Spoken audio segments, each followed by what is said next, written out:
موضوع الدرس في قصة سيدنا إبراهيم الخليل عليه السلام وما فيها من العبر. سورة الصافات، تفسير ابن كثير. الحمد لله رب العالمين، والصلاة والسلام على أشرف الأنبياء وسيد المرسلين سيدنا محمد وعلى آله وأصحابه أجمعين. اللهم صل على سيدنا محمد وعلى آل سيدنا محمد كما صليت على إبراهيم وعلى آل إبراهيم في العالمين إنك حميد مجيد. أعوذ بالله من الشيطان الرجيم. بسم الله الرحمن الرحيم.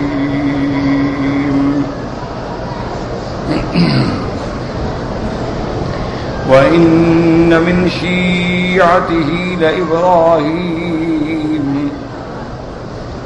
إِذْ جَاءَ رَبَّهُ بِقَلْبٍ سَلِيمٍ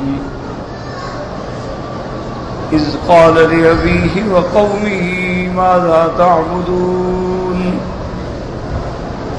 أَئِفْكًا آلِهَةً دُونَ اللَّهِ تُرِيدُونَ فما ظنكم برب العالمين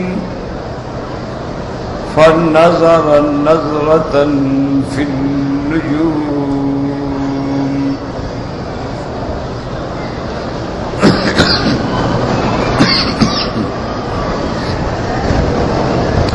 فقال إني سقيم فتولوا عنه مدبرين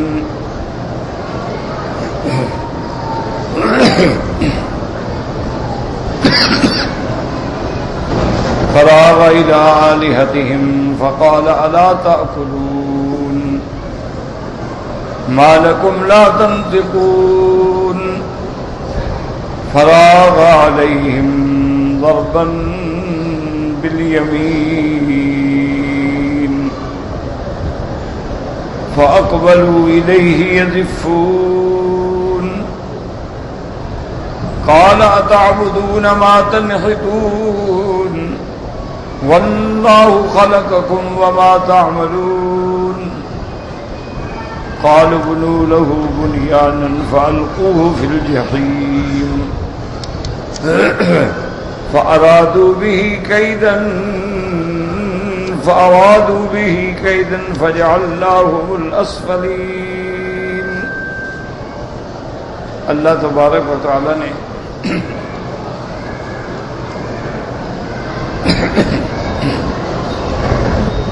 کلام مقدس کی ان آیات مبارکہ میں سیدنا ابراہیم علیہ السلام کا قصہ ذکر فرمایا ہے. سب سے پہلے اللہ نے ارشاد فرمایا کہ وَإِنَّ مِن شِيعَتِهِ لَإِبْرَاهِيمَ، تو ضمیر حضرت نوح علیہ السلام کی طرف ہے کہ سیدنا ابراہیم علیہ السلام جو ہیں وہ بھی نوح علیہ السلام کے طریقے پہ تھے.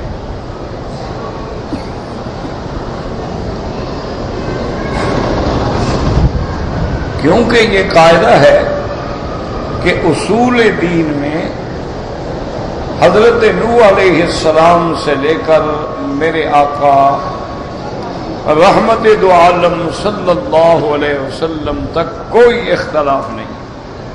اصول سب ایک ہے، ایمان، توحید، نبوت و رسالت، قیامت، کوئی اختلاف نہیں. اس لیے اللہ نے فرمایا کہ وَإِنَّ مِن شِيعَتِهِ لَإِبْرَاهِيمَ. آگے ارشاد فرماتے ہیں کہ اذ جاء ربہ بقلب سلیم، جب وہ آئے اپنے اللہ کی طرف صاف دل لے کر. بقلب سلیم، دل صاف ہے، کوئی شرک نہیں، کوئی کھوٹ نہیں. تو اسی لیے علماء نے استدلال فرمایا ہے کہ جب تک آدمی اللہ کے ساتھ صاف دل سے معاملہ نہ کرے وہ قبول نہیں ہوتا. سب سے پہلی بات یہ ہے کہ دل خالص ہو، صاف ہو، دل اور زبان کی موافقت ہو، کیونکہ دل میں کچھ ہو زبان پہ کچھ ہو، یہ تو نفاق ہے. اور اگر دل میں کھوٹ بھی ہے تو وہ بھی چیز خالص نہیں. اس لیے اللہ نے فرمایا کہ ابراہیم علیہ السلام اذ جاء ربہ بقلب سلیم، خالص دل کے ساتھ اللہ کی طرف آئے. اور اس کے بعد اللہ تبارک و تعالیٰ فرماتے ہیں کہ سیدنا ابراہیم الخلیل علیہ السلام نے سب سے پہلے اپنے باپ کو اور اپنی قوم کو خطاب فرمایا، کیونکہ شریعت میں حکم بھی یہی ہے. جیسے کہ اللہ نے میرے مدنی سرکار صلی اللہ علیہ وسلم کو حکم دیا تھا وَأَنذِرْ عَشِيرَتَكَ الْأَقْرَبِينَ، میرے محبوب اپنے رشتہ داروں کو ڈراؤ. سب سے پہلے ان کا حق ہے کہ ان کو توحید کا کلمہ پہنچاؤ. تو اس لیے سیدنا ابراہیم علیہ السلام نے بھی ابتدا جو ہے وہ اپنے گھر سے کی. فرمایا اذ قال لأبيه وقومه ماذا تعبدون، اپنے ابا سے اپنی قوم سے سوال کیا یہ کس چیز کی تم عبادت کر رہے ہو، کیا کر رہے ہو؟ یہ جن کو تم اپنے ہاتھوں سے بناتے ہو، اپنے ہاتھوں سے سجاتے ہو، پھر یہ تمہارے سفارشی بن جاتے ہیں. کس کی تصویریں بنا رہے ہو، کس کی پوجا کر رہے ہو؟ اَإِفْكًا آلِهَةً دُونَ اللَّهِ تُرِيدُونَ، اللہ کو چھوڑ کے تم جھوٹے خدا بناتے ہو، جھوٹ کرتے ہو کہ یہ بھی خدا ہے، یہ بھی الہ ہے. فَمَا ظَنُّكُمْ بِرَبِّ الْعَالَمِينَ، پھر تمہارا کیا گمان ہے خدا تمہارے ساتھ کیسا معاملہ کرے گا کہ تم اللہ کی توحید کو چھوڑ کر اللہ کے سوا غیروں کی عبادت کرتے ہو. اب اس میں اختصار ہے، یاد رکھیں. اصل مسئلہ یہ تھا کہ آپ نے قوم کو بڑا سمجھایا لیکن قوم باز نہ آئی. قوم کے کچھ لوگ جو ہیں وہ تو بتوں کے پجاری تھے اور کچھ لوگ جو ہیں وہ ستاروں کے پجاری تھے. یاد رکھیں کہ ستارے جو ہیں آسمان پہ، اس کو اللہ نے بغیر حکمت کے نہیں پیدا فرمایا. اللہ نے ان کے اندر بھی فوائد ہیں، منافع ہیں. اب جیسے دیکھو سورج ہے، اس کی گرمی سے، اس کی روشنی سے، اس کی تپش سے، اس کی حرارت سے پورا عالم فائدہ اٹھاتا ہے. تو ایک فائدہ ہے اس میں اللہ نے رکھا. اسی طرح اب چاند دیکھیں کہ اس کی روشنی کا تعلق جو ہے وہ سمندر کے مد و جزر سے ہے. جیسے جیسے چاند چڑھے گا اسی طرح سمندر چڑھے گا، اور جیسے چاند اترے گا وہ بھی اتر جائے گا. تو اللہ نے کوئی چیز بیکار تو نہیں پیدا فرمائی، اس میں خصائص ہوتے ہیں، اس میں صلاحیات ہوتی ہیں. اب سانپ ہے، زہر ہے، سب سے بڑا دشمن ہے انسان کا، لیکن اسی زہر سے ایسی دوائیں بنتی ہیں جو تریاک ہیں زہر کا، وہ بھی سانپ سے بنائی جاتی. اسی سانپ سے ایسی چیزیں بنائی جاتی ہیں جو کئی امراض میں فائدہ کرتی. تو اس لیے ہمیشہ یاد رکھیں کہ ستارے جو ہیں وہ بھی اللہ نے بیکار پیدا نہیں فرمائے. ان کو اللہ نے زینت بنایا ہے، ان کو اللہ نے علامات وبالنجم هم يهتدون، تمہارے راستے کو معلوم کرنے کا ذریعہ بنایا ہے. انہی کو اللہ تبارک و تعالی نے رجوما للشیاطین، شیطان کو مارنے کے لیے تیر بنائے ہیں، آگ کے شعلے بنائے ہیں کہ جب شیاطین الجن ملائکہ کی بات سننا چاہتے ہیں فَأَتْبَعَهُ شِهَابٌ ثَاقِبٌ، تو اللہ تبارک و تعالی ان کے لیے یہ انتظام ہے کہ وہ ستارے جو ہیں شہاب شعلہ جوالا بن کے اس کو یا جلا دیتے ہیں یا اس کو جب لگتے ہیں تو وہ پاگل ہو جاتا ہے اور وہ فرشتوں کی بات کو یاد نہیں رکھ سکتا ہے. تو ستارے بھی ایسے ہیں، لیکن ان میں نفع نقصان ڈھونڈنا جو ہے یہ غلط ہے.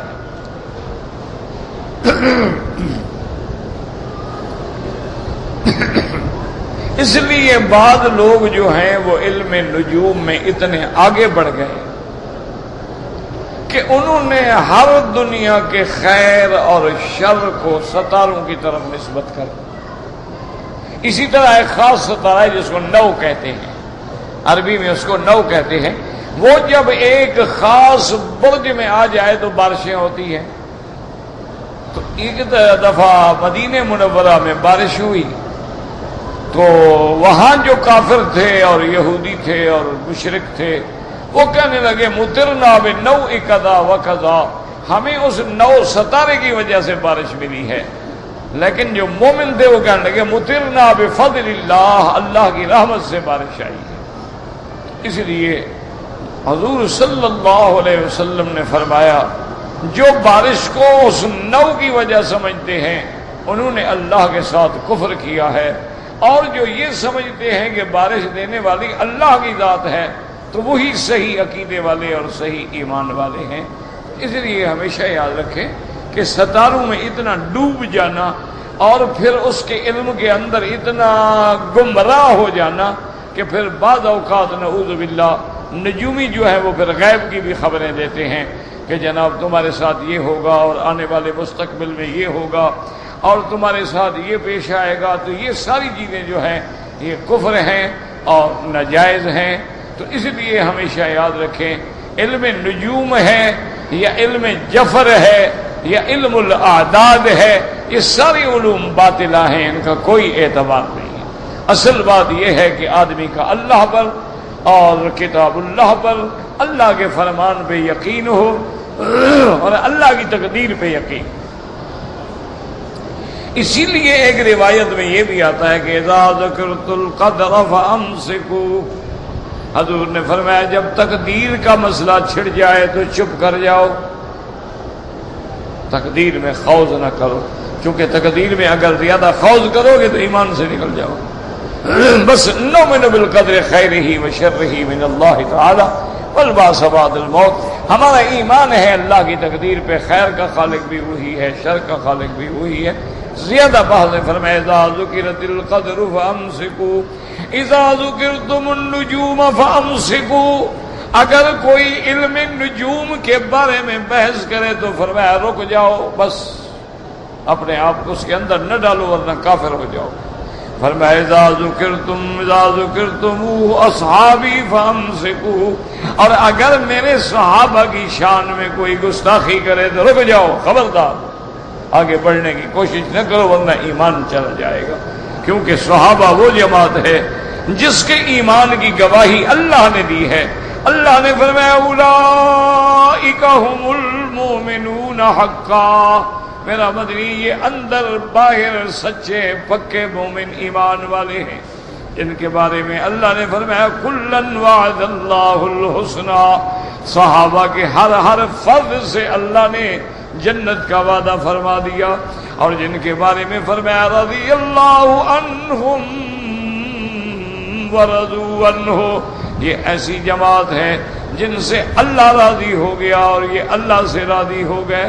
تو صحابہ کی شان جب آئے خیال رکھیں، خبردار ان کی شان میں کوتاہی نہ کر بیٹھنا ورنہ ایمان سے نکل جاؤ. اب مسئلہ یہ ہے جو قرآن پاک میں ہے، اس کو سمجھیں.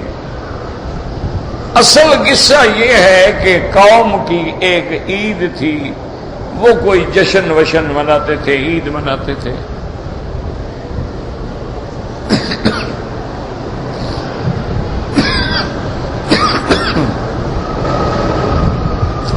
تو قوم کے کچھ نمائندہ لوگ جو تھے وہ حضرت ابراہیم علیہ السلام کے پاس آئے، ان کو دعوت دی کہ ہماری کل عید شروع ہونے والی ہے، آپ ہمارے ساتھ چلیں اور اس عید کے معاملے میں شرکت کریں، ہماری خوشی میں شریک ہوں. اور ان کو دل میں یہ خیال تھا کہ جب یہ وہاں عید پہ آئیں گے اور ہمارے جشن میں شریک ہوں گے، وہاں علم نجوم کے بڑے بڑے ماہرین ہوں گے، وہاں بڑے بڑے لوگ اکٹھے ہوں گے اور ہمارے معاملات کو دیکھیں گے، ہماری باتیں سنیں گے، ہو سکتا ہے ابراہیم ہمارے راستے پہ آ جائے. اس لیے انہوں نے آ کے حضرت ابراہیم کو دعوت. اب قرآن کہتا ہے فَنَظَرَ نَظْرَةً فِي النُّجُومِ فَقَالَ إِنِّي سَقِيمٌ. آپ نے ستاروں میں نظر ڈالی اور اس کے بعد فرمایا میں بیمار ہوں یا ہونے والا ہوں. چونکہ اسم فاعل کا صیغہ استقبال کے لیے بھی فائدہ دیتا ہے. انک میت و انہم میتون.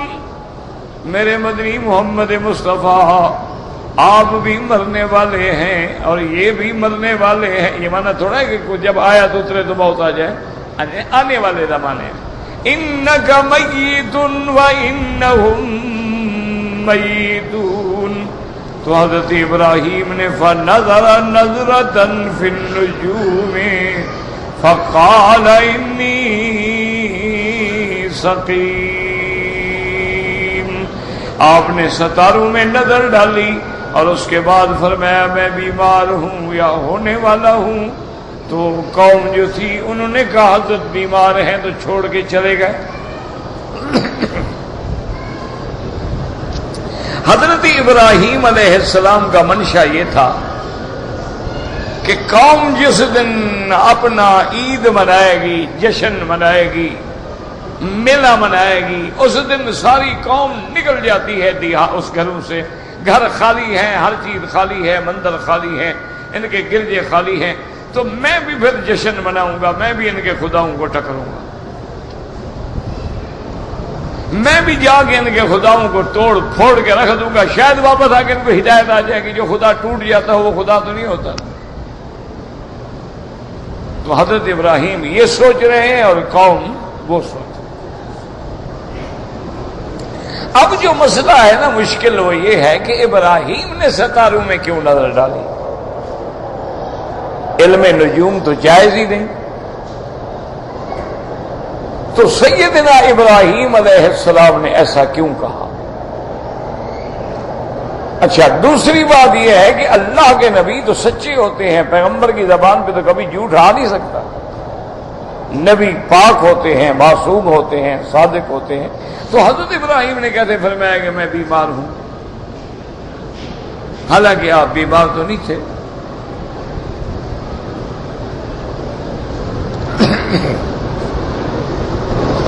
اس لیے علماء نے، مفسرین نے بڑی لمبی طویل بحثیں ان آیات پہ لکھی ہیں اور جواب دینے کی کوشش کی ہے.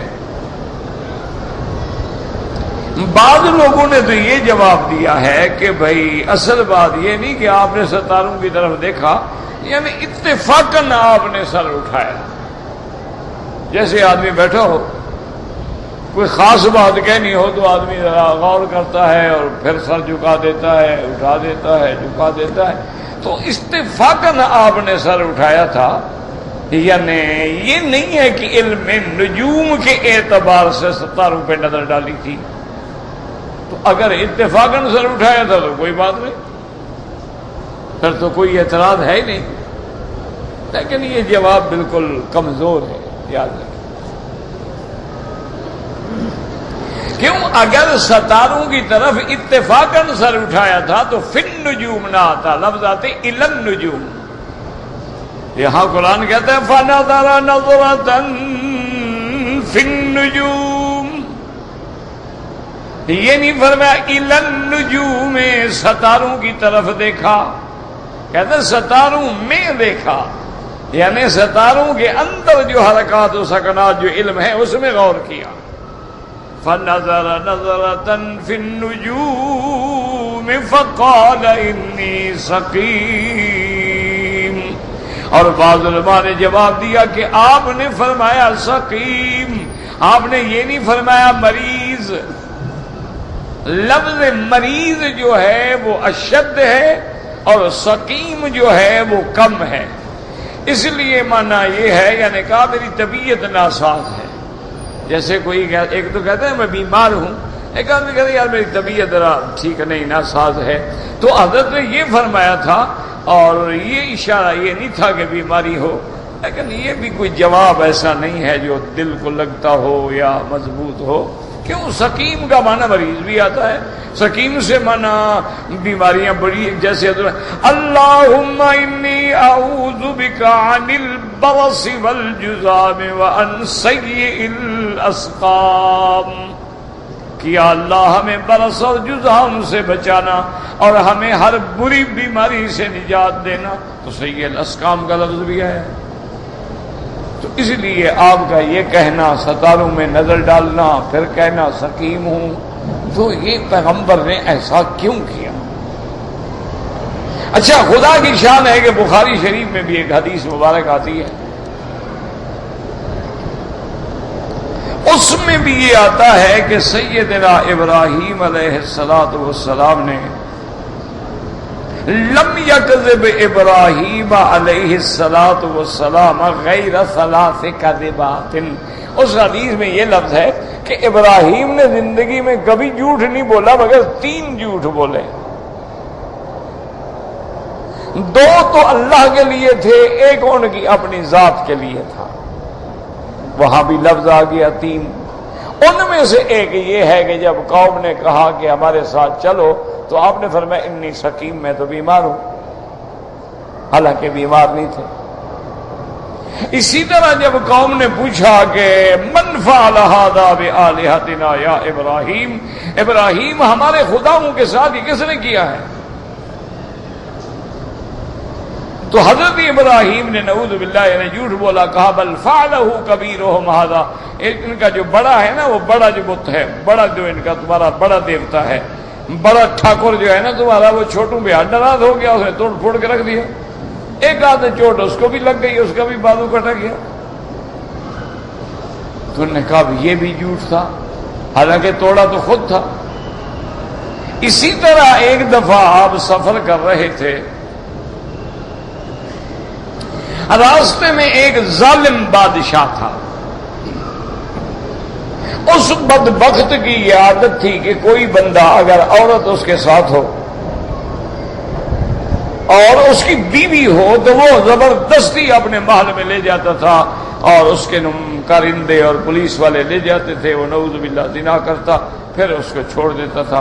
اگر وہ بیوی نہ ہو، بیٹی ہو، بہن ہو، پھر نہیں پکڑتا تھا۔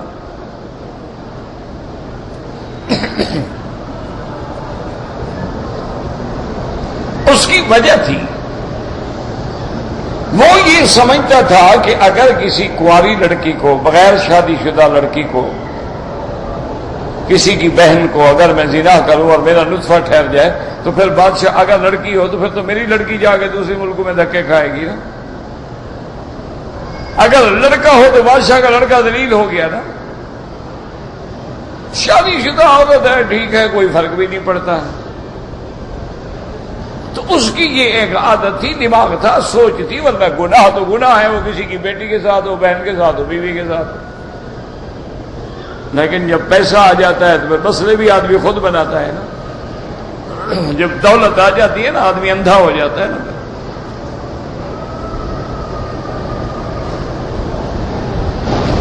تو آپ کو جب اس کے کارندوں نے آپ کے پکڑا کہ یہ کون ہے، تو آپ نے اپنی بیوی سے کہا کہ دیکھو میں ان کو کہوں گا میری بہن ہے، تم بھی یہی کہنا میرا بھائی ہے۔ بی بی سارا تھی، انہوں نے پوچھا، انہوں نے کہا ہاں ہاں میری بہن ہے۔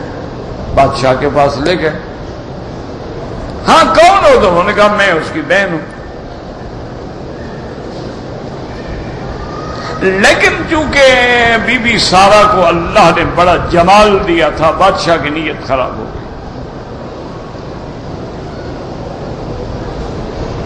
اور بادشاہ نے اس کی طرف بڑھنا چاہا تو اللہ نے اس کو وہیں روک دیا۔ اب اس کے ہاتھوں میں شلل ہو گیا، پاؤں میں شلل ہو گیا، وہ بی بی سارا کی طرف آ ہی نہ سکے۔ انہوں نے کہا بی بی بس مجھے معاف کر دو، مجھے پتہ نہیں تھا کہ تم اتنی بڑی عالمہ ہو، تمہارے پاس عمل ہیں، میں اب کوئی برائی نہیں کروں گا۔ بیوی نے دعا مانگی، ٹھیک ہو گیا، پھر حملہ کرنا چاہا، پھر بیمار ہو گیا، پھر حملہ کرنا چاہا، پھر ٹھیک، آخر اس نے چھوڑ دیا اور بیوی کو انعام دیا، اکرام دیا، 7 کنیزیں دی، سب کچھ دیا اور بھیج دیا۔ تو کہتے ہیں ابراہیم نے بیوی کو بہن کیسے کہا؟ یہ بھی تو جھوٹ ہے۔ حالانکہ بیوی تھی. تو اصل بات یاد رکھو کہ کبھی کبھی ایک بات پر ظاہری طور پہ اطلاق تو ہوتا ہے کذب کا، لیکن وہ کذب ہوتا نہیں ہے. لیکن چونکہ بولنے والے کی شان بہت بڑی ہے تو اس کو اس لفظ سے تعبیر کر دیا گیا، ورنہ انبیاء کبھی جھوٹ نہیں بولتے.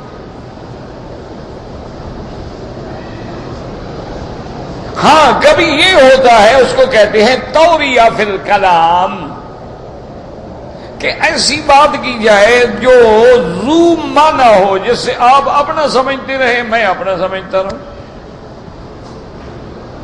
اس کو عربی میں کہتے ہیں توریہ. معاریض اور توریہ، تو توریہ کا معنی یہ ہوتا ہے ایسی بات کرو کہ اگلا سمجھے کہ میں نے یہ کہا ہے اور حالانکہ میرا مقصد اور ہو. وہ جھوٹ نہیں ہوتا.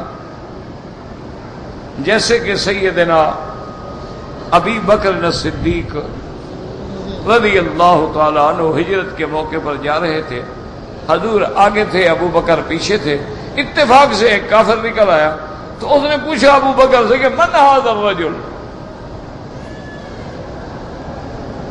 یہ کون بندہ جا رہا ہے آگے؟ اس نے کہا حاتم یہدینی، یہ بندہ ہے رستہ دکھاتا ہے.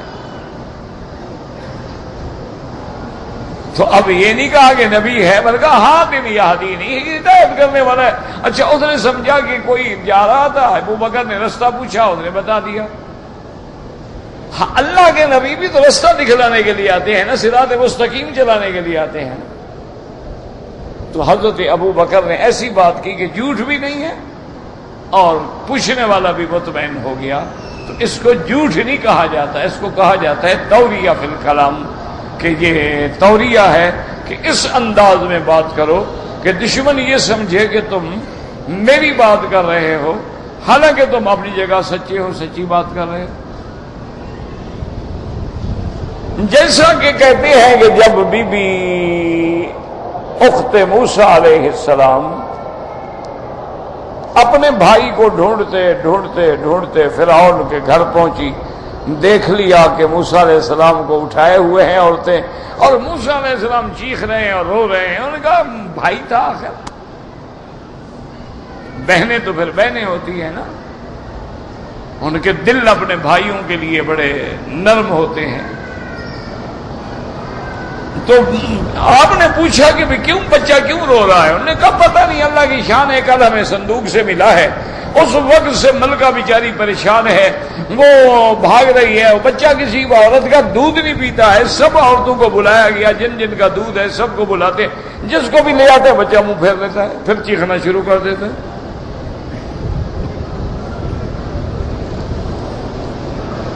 میں نے کہا اچھا یہ بات ہے؟ انہوں نے کہا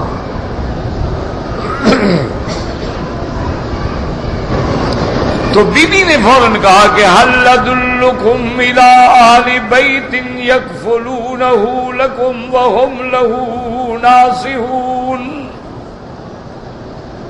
انہوں نے کہا دیکھو ایک گھر میں جانتی ہوں، اگر کہو تو اس گھرانے کے بارے میں بتاؤں. بڑی اچھی بی بی ہے اور بڑی عابدہ ہے، بڑی زاہدہ ہے، یہ بچہ اس کا دودھ ضرور پیے گا. وَهُمْ لَهُ نَاصِحُونَ، اور وہ گھرانہ جو ہے اس بچے کا خیر خواہ ہے.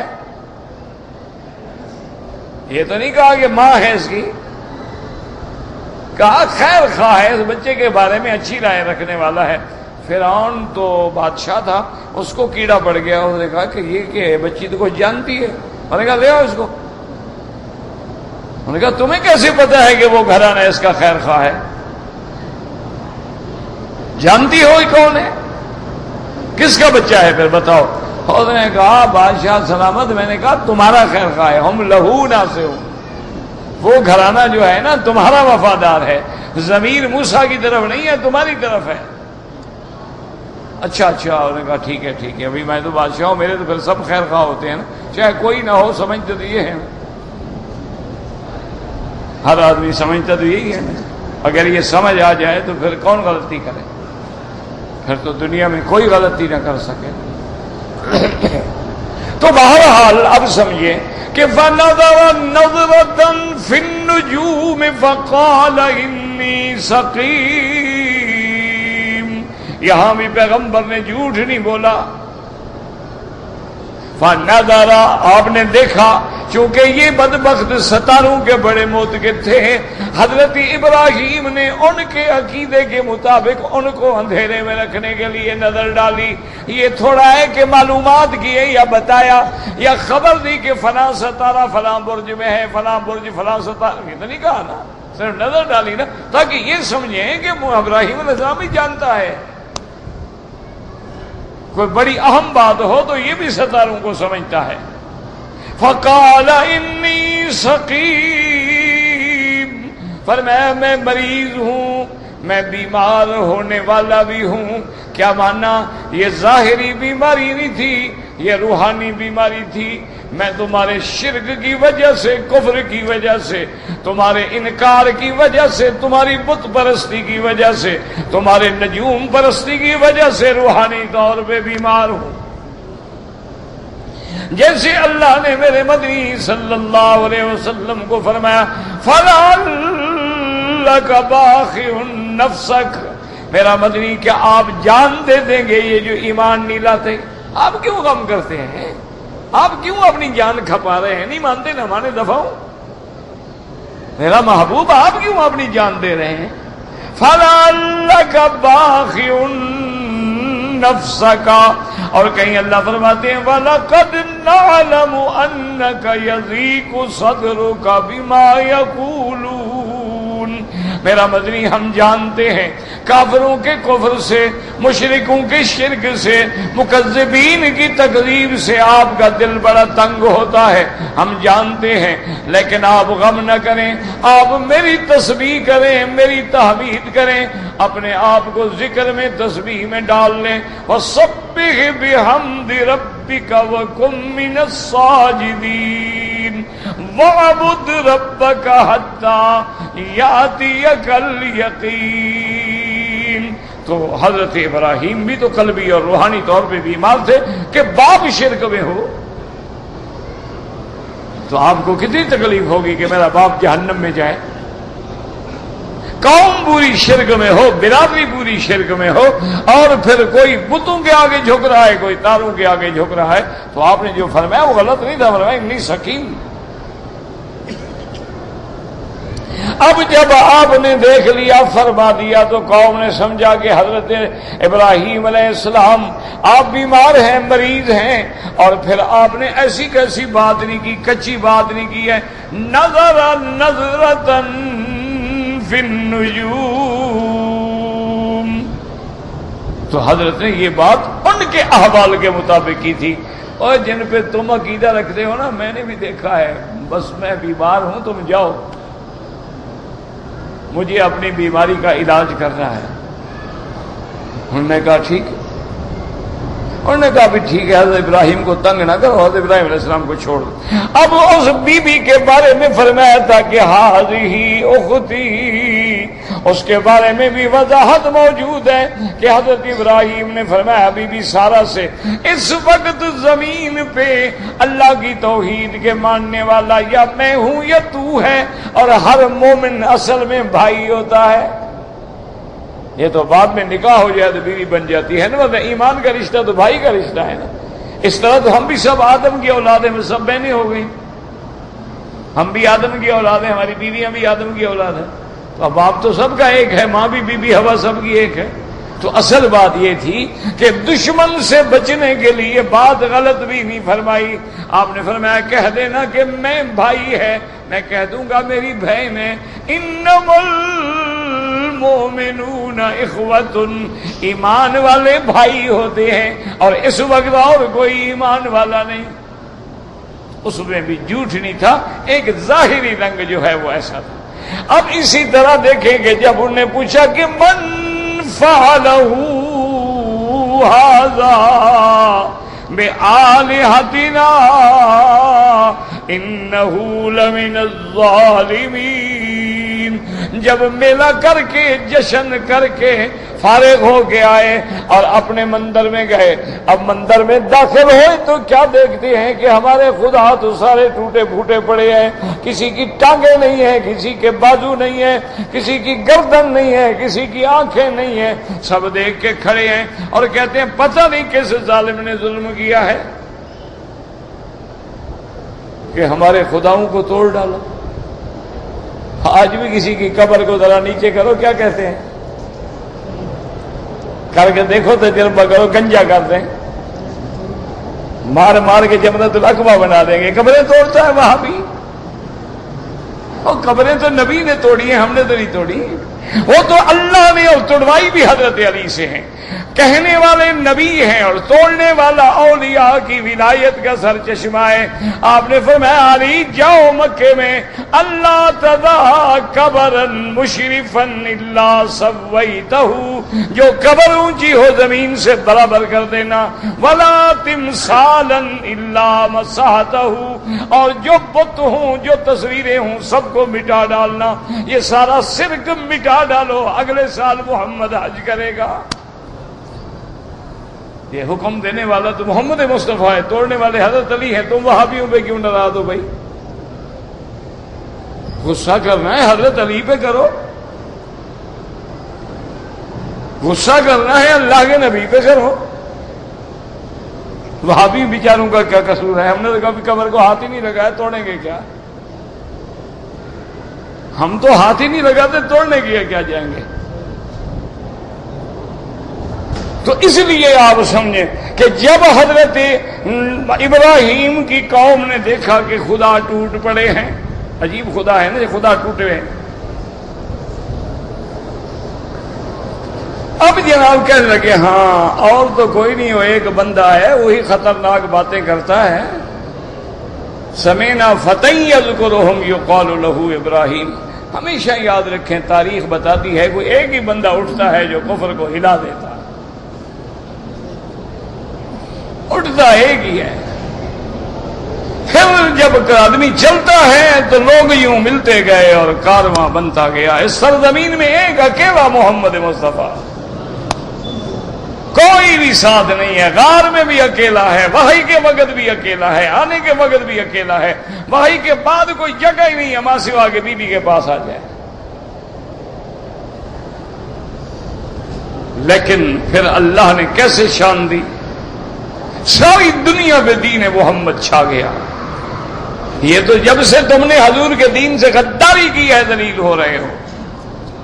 وہ معزز سے زمانے میں مسلمہ ہو کر, اور تم خوار ہو آج تارک قرآن ہو کر. تو اب جناب انہوں نے کہا کہ ہاں سمینا, ہم نے سنا ہے. فتى يذكرهم, وہ جو ایک نوجوان ہے نا, یقال له ابراہیم, جس کے ابراہیم لوگ کہتے ہیں, یہ اسی کا کام لگتا ہے, وہی ایسی باتیں کرتا تھا, اور تو کوئی بندہ نہیں ہے مخالف ہمارا. انہوں نے کہا بھی چلو ابراہیم علیہ السلام سے پوچھتے ہیں. ساری قوم کٹھی ہو کے بڑے بڑے سارے آ گئے. اور جناب بڑا ان کو غصہ ہے, غضب ہے, ان کا خدا توڑ دیا.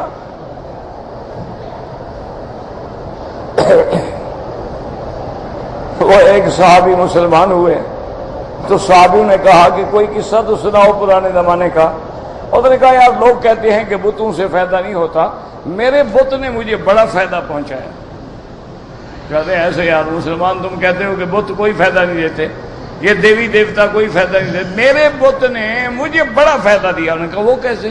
انہوں نے کہا میں ہمیشہ اپنا صنم, اپنا بت ساتھ رکھتا تھا, تاکہ سفر میں حضر میں جہاں گیا بت آگے رکھا, اس کی عبادت کر لی, پھر بیگ میں خدا کو رکھا, چل پڑے. بندہ خدا کو اٹھا کے جا رہا ہے.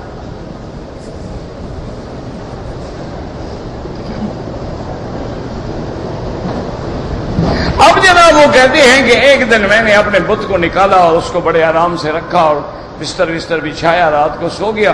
صبح اٹھا کے میں باہر جا کے اپنے پیشاب وغیرہ سے فارغ ہو کے, پاک ہو کے, اپنا صاف ہو کے آؤں گا تو پھر عبادت کروں گا. کہتے ہیں میں واپس آیا تو میں نے دیکھا کہ ایک لومڑی جو ہے نا میرے خدا کے سر پہ کھڑی پیشاب کر رہی ہے. وہ کسی صحرا سے کوئی لومڑی نکل آئی نا, اس نے دیکھا نا کوئی چیز رکھی ہے, وہ بھی وہیں آ گئی. وہ کہتے ہیں میں نے جب دیکھا تو میں نے کہا رب یبول الثعلب علی راسی، یار یہ بھی خدا ہے جس کے سر پہ لومڑیاں پیشاب کرتی ہوں، اٹھا کے پھینکا ایک طرف، آیا مدینے محمد مصطفیٰ کے ہاتھ پہ اسلام لے آیا۔ تو مجھے بت نے فائدہ دیا کہ نہیں؟ میں مسلمان ہو گیا۔ میں نے کہا یہ کیسا خدا ہے جس کے سر پہ لومڑیاں پیشاب کرتی ہیں؟ یہ بھی خدا ہے؟ تو اللہ نے ہدایت دینی تھی تو لومڑی سے مل گئی، اور نہ ملے تو مولوی مکی کی تقریریں ساری زندگی سنتے رہو، نہ ملے۔ ہدایت تو اس کے ہاتھ میں ہے نا۔ اب جناب سب کٹھے ہو کے آ گئے، اور قرآن میں ہے، یہ قصہ کہانی نہیں ہے۔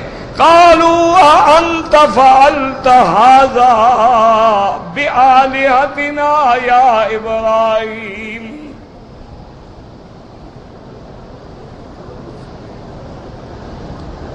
انہوں نے کیا کہا؟ انت فعلت، تم نے کیا یہ کام؟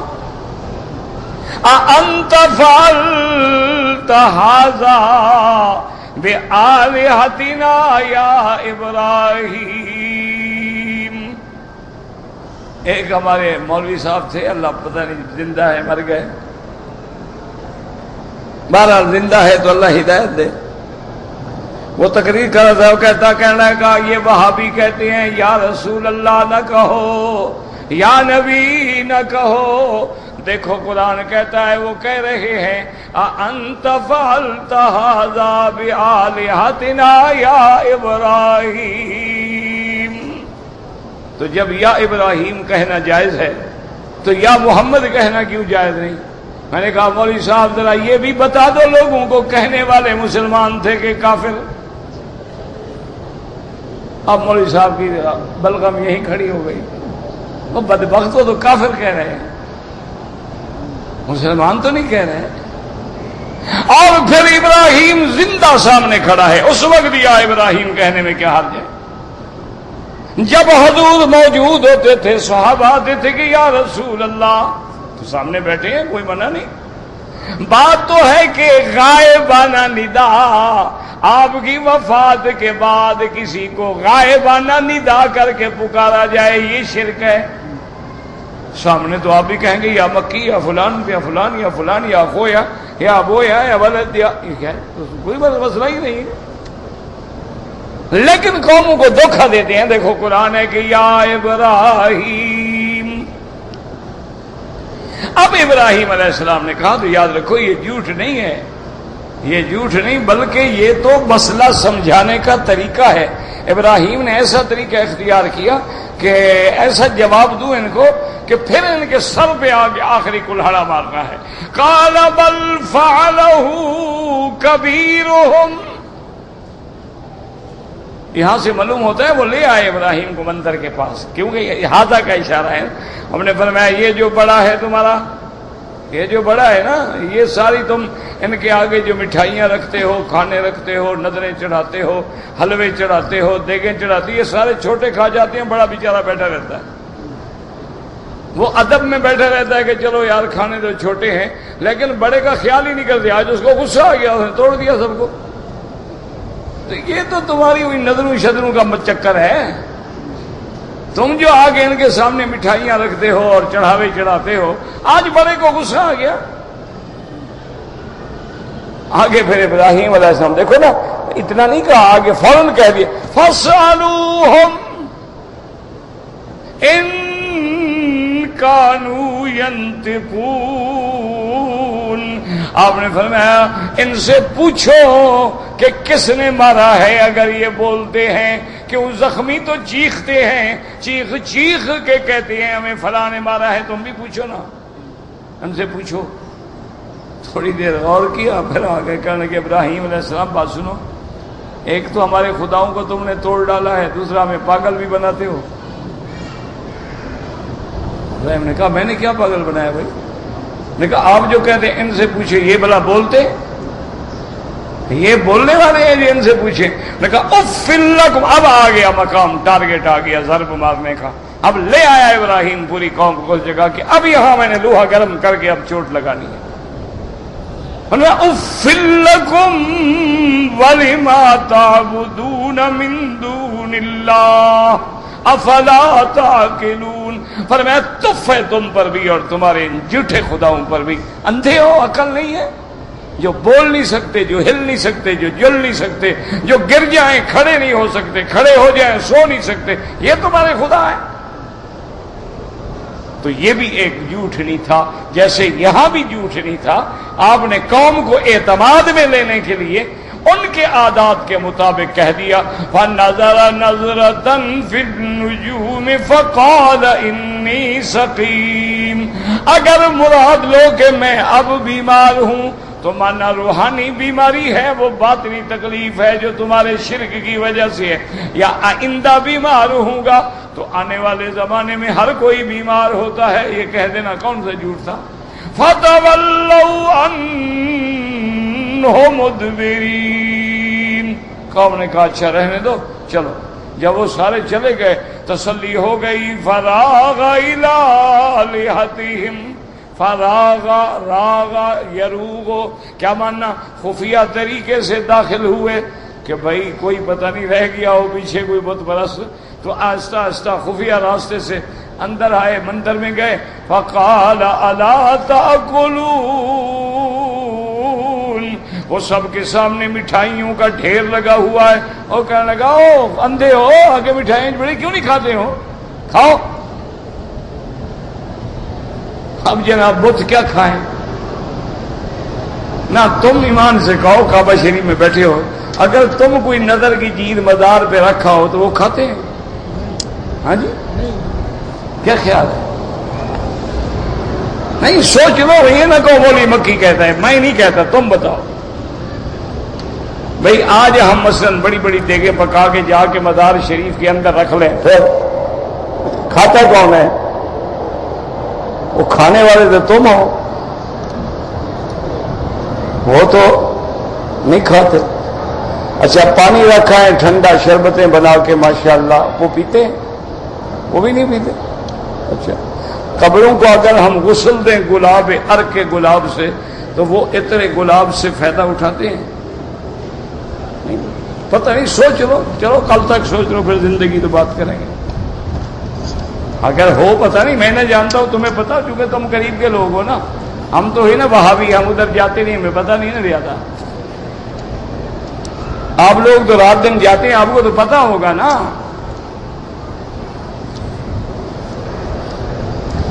کہتے ہیں جی کہ بہرحال اگر داڑھی یا سر کو آپ نے کالا کرنا منع ہے شریعت میں، یاد رکھو. کالے رنگ کے علاوہ یعنی آپ ایسا کریں کہ اسی کالے میں مہندی بھی ملا دیں تو وہ ایک ڈارک براؤن بن جائے گا، تمہارا جوانی بھی برقرار، بیوی بھی خوش، شریعت سے بھی محفوظ.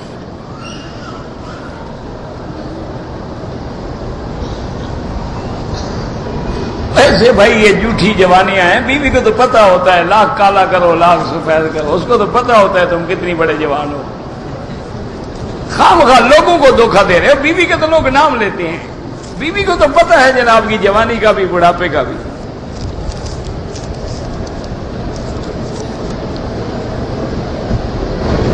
طواف کے دوران مرد اگر نگاہ نیچی کر کے طواف کریں تو عورتوں کے دھکے لگتے ہیں، اوپر کریں تو عورتوں کے چہرے پہ نظر پڑتی ہے.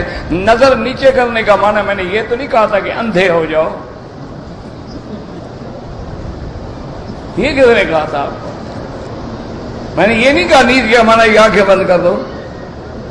نیچے نظر ہو تو الحمدللہ نہ دھکے لگتے ہیں نہ کچھ ہوتا ہے، نیت خراب نہ ہو. دھکا اسی کو لگتا ہے جس کی نیت خراب ہے.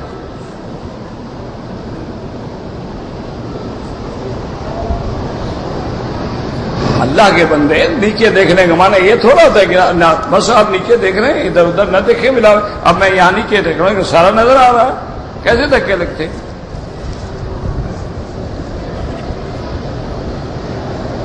فوٹوگرافی کرنا جو ہے حرام ہے.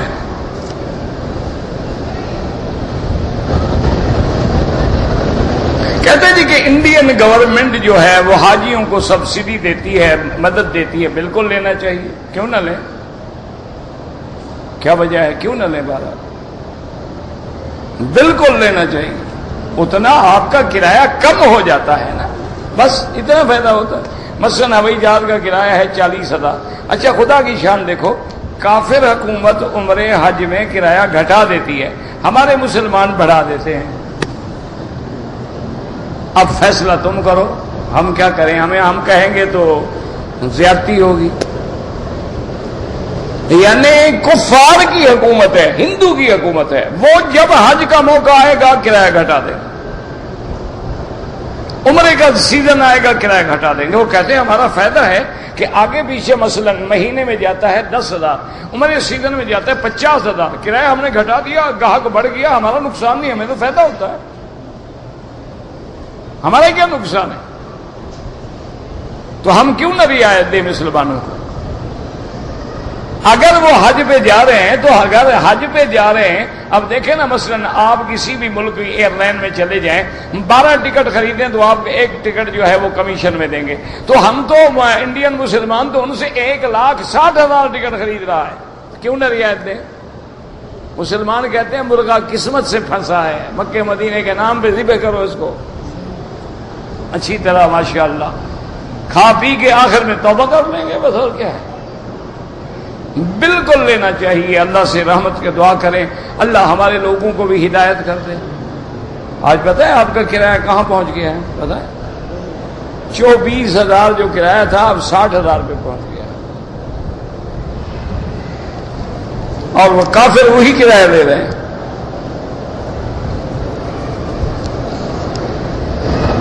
میں نے تو وہاں بھی جا کے کہا, میں نے کہا دیکھو تمہارے مثلا دیوبندیوں کی مسجد ہے, بریلویوں کی مسجد ہے, اہل حدیثوں کی مسجد ہے, کبھی اہل حدیث مسجد والے یہ اجازت دیں گے کہ بریلوی آ کے نماز پڑھا لے یا دیوبندی پڑھا لے؟ اچھا کبھی بریلوی اجازت دیں گے کہ کوئی دیوبندی آ کے نماز پڑھا لے یا کوئی وہابی آ کے نماز پڑھا لے, اہل حدیث پڑھا لے؟ میں ایک دفعہ کراچی میں میری نماز جا رہی تھی تو ٹریفک میں جام ہو گئی, گاڑی جام ہو گئی, تو عصر کی نماز جانے والی تھی. میں نے ان سے پوچھا خدا کے بندے یہاں کوئی مسجد ہے قریب میں؟ انہوں نے کہا حضرت مسجد تو ہے لیکن وہ تو حلوائی والوں کی ہے, بریلویوں کی ہے, مبتدیہ کی ہے, تو وہاں کیسے آپ نے؟ میں نے کہا یار کسی کی ہے, خدا کا گھر ہے, خدا کا خوف کرو, میری نماز چلی جائے. یہ کیا بات ہے کہ بریلویوں کی ہے, فلانے کی ہے؟ مسجد تو ہے نا, خدا کا گھر ہے. میں نے جناب جلدی جلدی بھاگا, 2 آدمی اور بھی میرے ساتھ اترے, ہم نے مسجد میں جا کے جماعت کر لی. جلدی بھی 2 مسافر ہیں, 2 رکعت پڑھ لیں. ہم نماز پڑھ رہے تھے تو سارا بازار اکٹھا ہو گیا, او مولوی مکی وہاں بھی ہماری مسجد میں کیسے آ گیا؟ اب میں نے نماز بھی پڑھی, اس کے بعد اللہ سے دعا مانگی, میں نے کہا اللہ میاں عزت سے نکل جائے یہاں سے. یہ تو اب شریف آدمی باہر سارے اکٹھے ہو کے کھڑے ہو گئے, مسجد کے دروازے انہوں نے گھیر دیے ہیں. لیکن بہرحال اللہ عالم, ان کے دل میں اللہ نے حرم کی وجہ سے عزت ڈالی, اللہ ان کو جزا دے, ہدایت دے. بڑی محبت سے ملے, کہنے لگے ہمیں تو خوشی ہوئی ہے کہ آپ ہمارے پاس آئے ہیں. تو لیکن ہم حیران ہو رہے تھے کہ ہماری وجہ سامنے جھنڈے لگے ہوئے ہیں, غوث اعظم کے پنچے لگے ہوئے ہیں. میں نے کہا یار میں نے نماز پڑھ لی ہے بس. انہوں نے کہا مغرب بھی پڑھا دیں تو مہربانی ہوگی آپ. ہمیں بالکل خوشی, میں نے کہا بڑی بڑی بات ہے, ان کی بڑے حوصلے کی بات ہے, یہ ان کے بڑے حوصلے کی بات ہے. اللہ ان کو جزائے خیر دے اور اللہ ہدایت دے. میں تو ان کی ہدایت کے لیے دعا کرتا ہوں. اچھا خدا کی شان ہے, پوری بازار ہی ان کی تھی, ان میں وہ سارے وہی تھے, ہر بازار دکان پہ لگے ہوئے تھے نا تصویریں وغیرہ, اندازہ تو ہو جاتا ہے. اگر آپ قطر سے آئے ہیں عمرے پر, آپ اکیلے نماز پڑھیں گے تو آپ مسافر ہیں, قصر کریں گے. امام کے پیچھے پڑھیں گے تو پوری پڑھیں گے.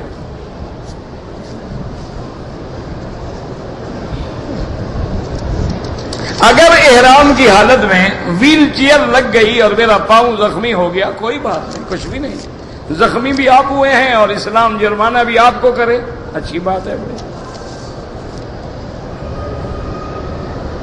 کہتے جی آپ کے شاگرد جو آپ کے قریب بیٹھے ہیں وہ کسی کا خیال نہیں کرتے, آخر کو جو استاد کا بھی تو اثر ہوگا. استاد پاگل ہے تو یہ آدھے پاگل تو یہ بھی ہوں گے. بھئی استاد کا بھی تو کوئی اثر ہوگا نا. میں بھی تو چڑھ جاتا ہوں نا چھوٹی چھوٹی بات پہ, تو ان پر کچھ اثر تو ہو گیا ہے. گرمی 50% ان میں بھی آ گئی ہے. میں نصیحت کرتے کرتے تھک گیا. یہ نہ بدلے ہیں نہ بدلیں گے انشاءاللہ. زمین جنبد نہ جنبد گل محمد, ان میں سب کچھ ہے, اخلاق نہیں. ایسے دیکھیں گے دوسرے کو جیسے گولی مار دیں اس کو. کسی کا ہاتھ لگ جائے محمد ہے. انا للہ و انا الیہ. بابا وسیلے سے دعا مانگنے کا کوئی حکم نہیں ہے، نہ قرآن میں نہ حدیث میں، سیدھی اللہ سے. لیکن آپ طواف میں جو دعا مانگتے ہیں وہ کیا ہے؟ ربنا. یہ دعا کس نے سکھائی ہے؟ اس میں کوئی وسیلہ ہے؟ حضرت آدم نے مانگا ربنا ظلمنا انفسنا، حضرت یونس نے مانگا لا الہ الا انت سبحانک انی کنت من الظالمین، نوح علیہ السلام نے مانگی رب انی مغلوب فانتصر، حضرت ایوب نے مانگی رب انی مسنی الضر وانت ارحم الراحمین. کسی دعا میں وسیلہ ہے؟ تم خود بناؤ مسئلے، تمہاری مرضی. اگر احرام کی حالت میں نے منہ پوچھ لیا ٹشو سے، کوئی حرج نہیں. احرام کی حالت میں کپڑے سے پورا منہ رگڑ لیا، کوئی حرج نہیں. اپنے بال کاٹنے سے پہلے میں نے اپنی پھوپھی کے بال کاٹ لیے، کوئی حرج نہیں، کوئی حرج نہیں. نیند کی حالت میں کپڑا منہ پہ آ گیا، کچھ نہیں، کچھ نہیں ہوتا. عمرہ اپنے لیے کریں اور جس عزیز نے کہا اس کے لیے دعا کریں. خانہ کعبہ میں صرف مقام ملتزم ہے جہاں لپٹ کے سینہ لگا کے دعا کریں. صفا مروہ عمرے میں کی جاتی ہے، سادہ کپڑوں میں نہیں. بعض لوگ جو کرتے ہیں نا، ان کی صفا کوئی رہ گئی ہوتی ہے، وہ قضا کر رہے ہوتے ہیں. مضاف مبتدا خبر. کیا مضاف مبتدا خبر؟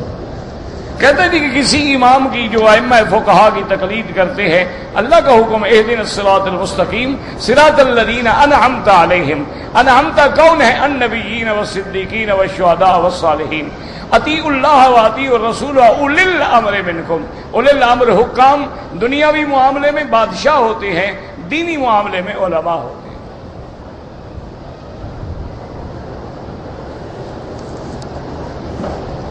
اگر ایک آدمی نے 7 چکر لگائے ہیں، شک پڑ جائے کہ 6 ہے، ایک اور لگا لے، بس کوئی مسئلہ نہیں. اگر بھول کے 8 چکر لگا دیے، کوئی حرج نہیں.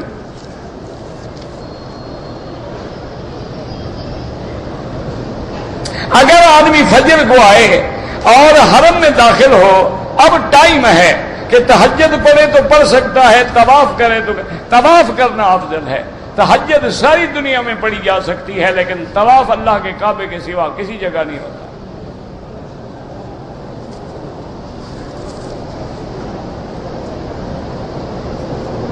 آپ اپنی ملازمت کے لیے اگر باہر جاتے ہیں اور سفر جو ہے 48 میل یعنی 78 کلو ہوتا ہے، تو مسافر ہیں، نماز قصر پڑھے.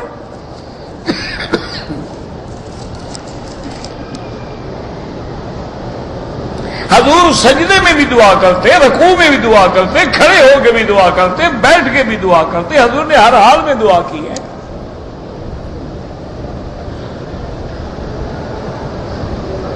عورت اپنے ماں باپ بھائی سسرال میں پتہ نہیں نماز پڑھیں کیا کریں. بہرحال اگر اصلی گھر میں جائے تو وطن اصلی ہے، پھر پوری نماز پڑھے. اگر اور رشتہ داروں کے گھر میں جائے، مسافر ہے، قصر نماز پڑھے. توبہ کا طریقہ کیا ہے؟ بس اللہ کے آگے اکیلے میں دل پاک ہو، 2 رکعت پڑھ کے گر جاؤ اور توبہ کر لو بس.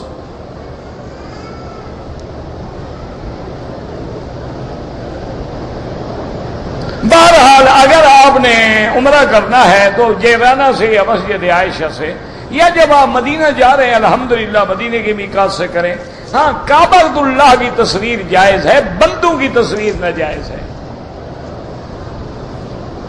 نمازوں کے آگے بالکل نہ گزریں، دوسرے کے جوتے ہرگز استعمال نہ کریں.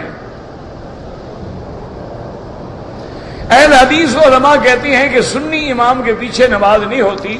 ان کی مراد سنی سے کیا ہے؟ پہلے یہ پوچھے نا بابا. آج کل تو ہر کوئی کہتا ہے نا میں سنی ہوں. وہ سنی سے کیا مراد لیتے ہیں؟ اگر ان کی مراد سنی سے بدعتی ہے تو بدعتی امام کے پیچھے تو نماز نہیں ہوتی. اور اگر سنی سے مراد مطلق اہل سنت والجماعت ہے تو پھر وہ تو خود اہل سنت والجماعت ہیں.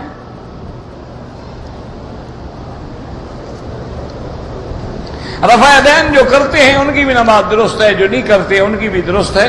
تم دونوں مولوی مہربانی کر کے اس کے پیچھے زور لگاؤ جو نماز پڑھتا ہی نہیں. جو پڑھتا ہے اس کو خدا کے لیے پڑھنے دو.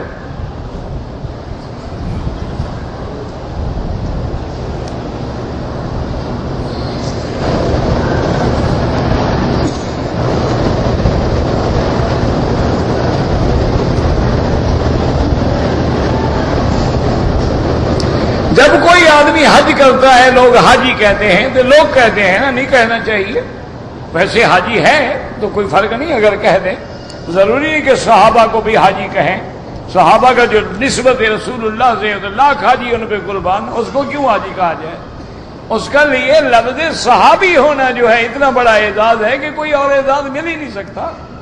ربنا تقبل منا انك انت السميع العليم وتب علينا انك انت التواب الرحيم اللهم اجعل لنا وللمسلمين من كل هم فرجا ومن كل ضيق مخرجا ومن كل بلاء عافية صلى الله تعالى على خير خلقه سيدنا محمد وعلى آله وصحبه أجمعين۔